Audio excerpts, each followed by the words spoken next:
Harry knew at once that Malfoy had said something really bad, because there was an instant uproar at his words. Flint had to dive in front of Malfoy to stop Fred and George jumping on him. Alicia shrieked, "How dare you!" and Ron plunged his hand into his robes, pulled out his wand, yelled, "You'll pay for that one, Malfoy," and pointed it furiously under Flint's arm at Malfoy's face. A loud bang echoed around the stadium, and a jet of green light shot out of the wrong end of Ron's wand, hitting him in the stomach and sending him reeling backwards onto the grass. Ron, are you all right?" squealed Hermione. Ron opened his mouth to speak, but no words came out. Instead, he gave an almighty belch, and several slugs dribbled out of his mouth and onto his lap. The Slytherin team were paralyzed with laughter. Flint was doubled up, hanging on his new broomstick for support. Malfoy was on all fours, banging the ground with his fists. The Gryffindors were gathering around Ron, who kept belching large, glistening slugs. Nobody seemed to want to touch him. "We'd better get him to Hagrid's. It's nearest," said Harry to Hermione, who nodded bravely, and the pair of them pulled Ron up by the arms. "What happened, Harry? What happened? Is he ill?" "But you can cure him, can't you?" Colin had run down from his seat and was now dancing alongside them as they left the pitch. Ron gave a huge heave, and more slugs dribbled down his front. "Oh," said Colin, fascinated, and raising his camera. "Can you hold him still, Harry?" "Get out of the way, Colin," said Harry angrily. He and Hermione supported Ron out of the stadium and across the grounds towards the edge of the forest. "Nearly there, Ron," said Hermione, as the gamekeeper's cabin came into view. "You'll be all right in a minute. Almost there." They were within 20 feet of Hagrid's house when the front door opened, but it wasn't Hagrid who emerged. Gilderoy Lockhart, wearing robes of palest mauve today, came striding out. "Quick behind there," Harry hissed, dragging Ron behind a nearby bush. Hermione followed somewhat reluctantly. "It's a simple matter, if you know what you're doing," Lockhart was saying loudly to Hagrid. "If you need help, you know where I am. I'll let you have a copy of my book. I'm surprised you haven't already got one. I'll sign one tonight and send it over. Well, goodbye." And he strode away towards the castle. Harry waited until Lockhart was out of sight, then pulled Ron out of the bush and up to Hagrid's front door. They knocked urgently. Hagrid appeared at once, looking very grumpy, but his expression brightened when he saw who it was. "Been wondering when you'd be coming to see me. Come in, come in. Thought you might have been Professor Lockhart back again." Harry and Hermione supported Ron over the threshold and into the one-roomed cabin, which had an enormous bed in one corner, a fire crackling merrily in another. Hagrid didn't seem perturbed by Ron's slug problem, which Harry hastily explained as he lowered Ron into a chair. "Better out than in," he said cheerfully, plunking a large copper basin in front of him. "Get 'em all up, Ron." "I don't think there's anything to do except wait for it to stop," said Hermione anxiously, watching Ron bend over the basin.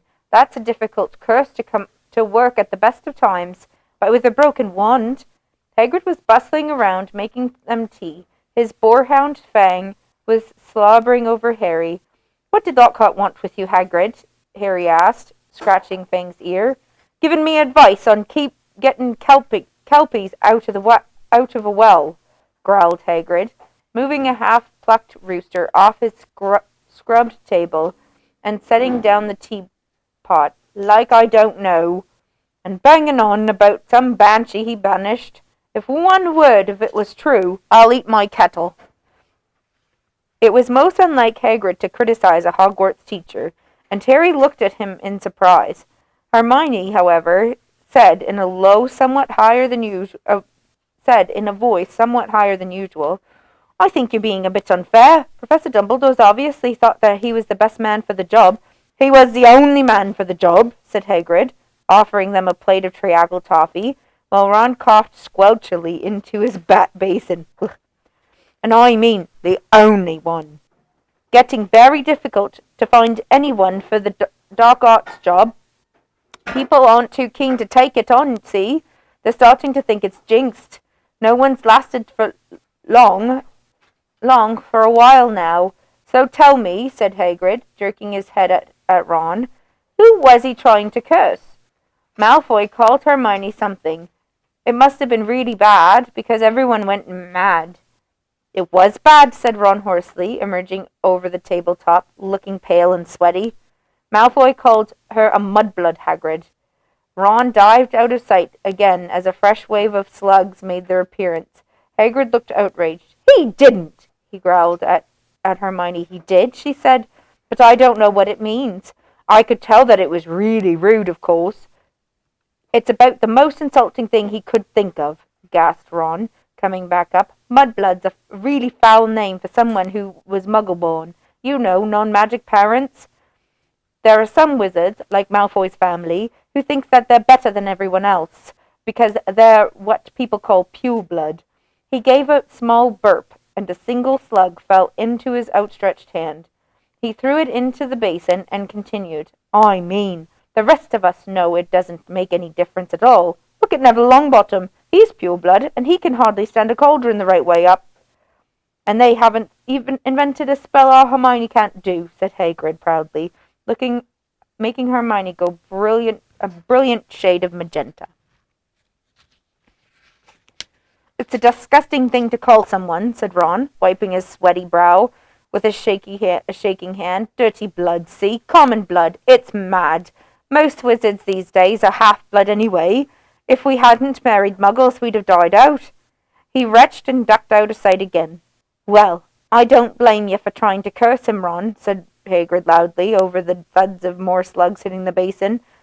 But maybe it was a good thing that your wand backfired. Expect Lucius Malfoy would have come marching up to the school if you'd have cursed his son. At least you're not in trouble.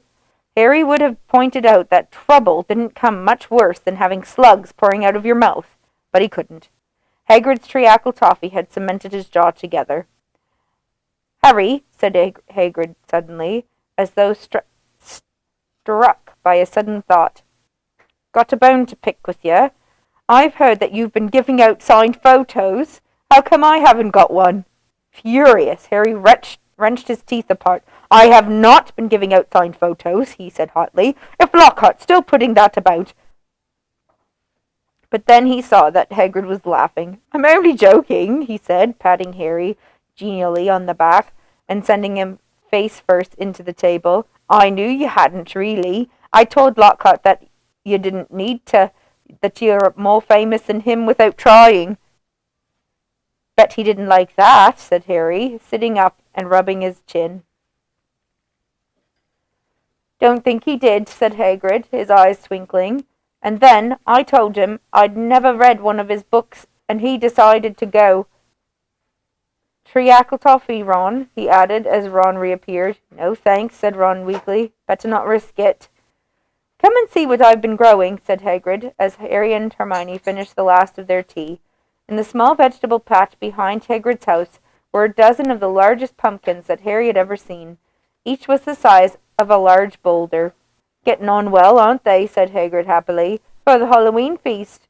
Should be big enough by then. What have you been feeding them? Said Harry.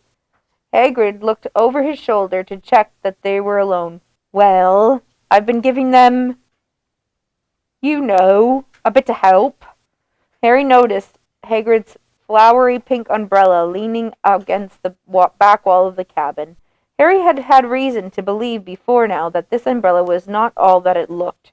In fact, he had the strong impression that Hagrid's old school wand was concealed inside it. Hagrid wasn't supposed to use magic. He had been expelled from Hogwarts in his 3rd year, but Harry had never found out why. Any mention of the matter, and Hagrid would clear his throat loudly and become mysteriously deaf until the subject was changed. An engorgement charm, I suppose, said Hermione, halfway between disapproval and amusement. Well, you've done a good job on them.